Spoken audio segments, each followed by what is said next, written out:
Dictator, 20-year-old Solera system rum. Now, Dictator 20-year-old Solera system rum, it's produced in Colombia.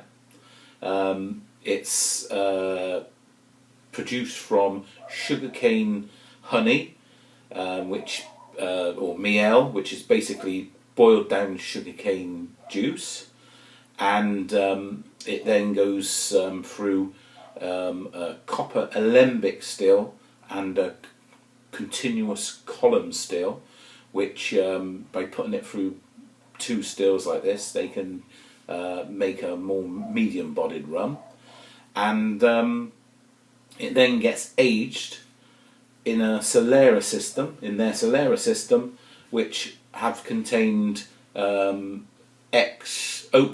X sherry casks, and basically, absolutely, Solera rums. I find that these Solera rums tend to be very easy drinking, up to many rums, because they seem to be so mellowed out and they're very easy drinking indeed. But Dictator 20, nevertheless, is it comes in this beautiful bottle, black, lovely fill, feels very shiny and soft, but non-slip. And it's an innovative design, which has been designed in Europe, but produced in Japan. And these are, like I said, these are like state-of-the-art, bespoke bottles produced in Japan. And they do look great, and like I say, very distinctive. If you go into a shop, or if you see a Dictator bottle on the shelf, pretty distinctive. You can't mistake it. Very, very nicely designed product.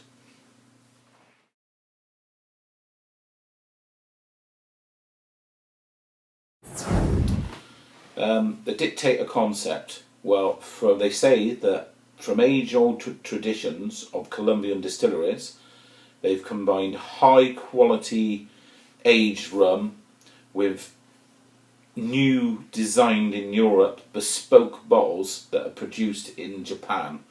And they're sort of, a lot of rums nowadays have mission statements, a lot of brands, should we say, and Dictator's mission statement is the fact that they say that they don't want to be known just as for their beautiful rums, but they want to be known as more of a fashion and lifestyle brand. And they, by this, if you go to their website and have a look around, you can see that they don't just produce rum, and they don't just have rum on their website. They have their own Dictator cigars, coffee. They brought out a new range of Dictator gin, which I've done a review of the Orthodoxy gin, which you can catch on my video reviews. And so their concept is to be a complete sort of fashion and lifestyle brand.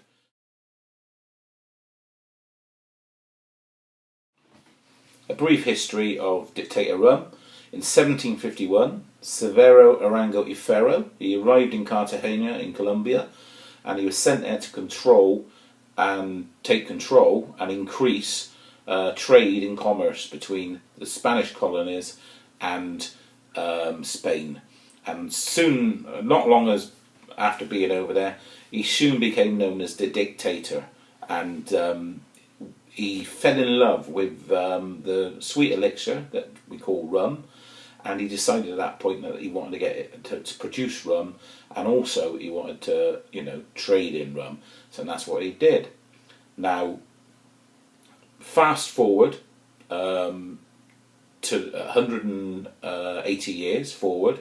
The birth of the company was in 1913, and a descendant called Don Julio Arango y Parra started the distillery Colombiana, and he spent years researching Dictator and his methods, and he said that he basically wanted to stay true to the Dictator legacy, and it said that he became known as one of the best rum makers within the Caribbean, and now third generation family in the Dictator family, they have decided to expand and take the product international and across many countries across the world and into Europe, and that's what they've done, and they're doing very well with the product as well. It seems to be very popular, and it seems to be quite a success.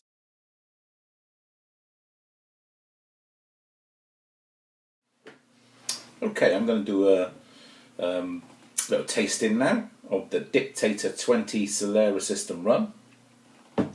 The colour, lovely sort of dark amber colour.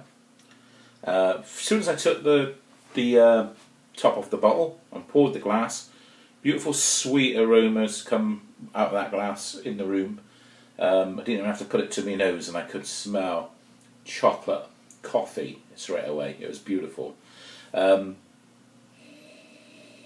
First of all, put it sweet, lovely, gorgeous smell of prunes and raisins.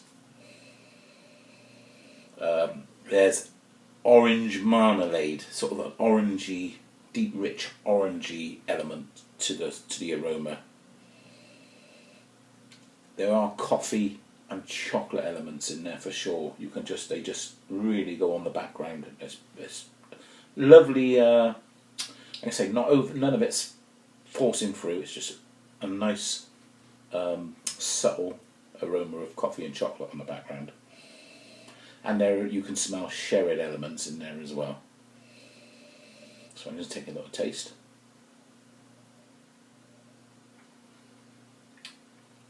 Beautifully sweet on entry. Like I said, prunes and raisins there in the forefront with chocolate.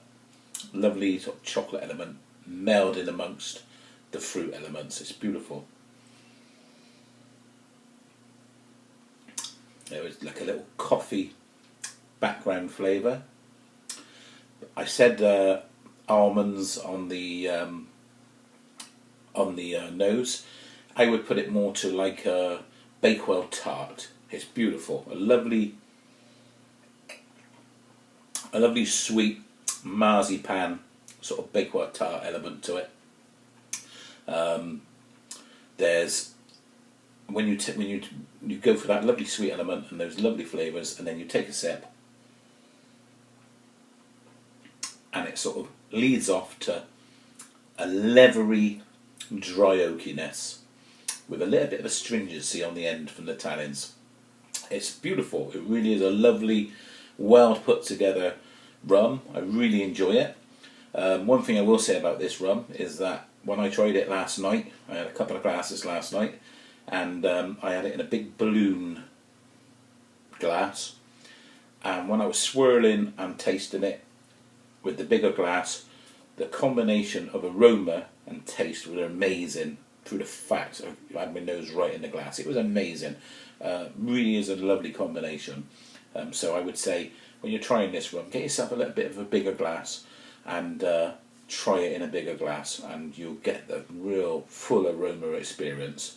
Buying this rum, if you're going to buy it, I would say I've looked online, and the best price, it ranges from anything from 65 quid a bottle to 55. The best price I could find was on the drinksupermarket.com, and it was at £49 a bottle on there. Got to pay another £7 for delivery, I think it was about that. But don't quote me on that. But if you look at the pack postage and packing, you'll find it's probably around about that on that one.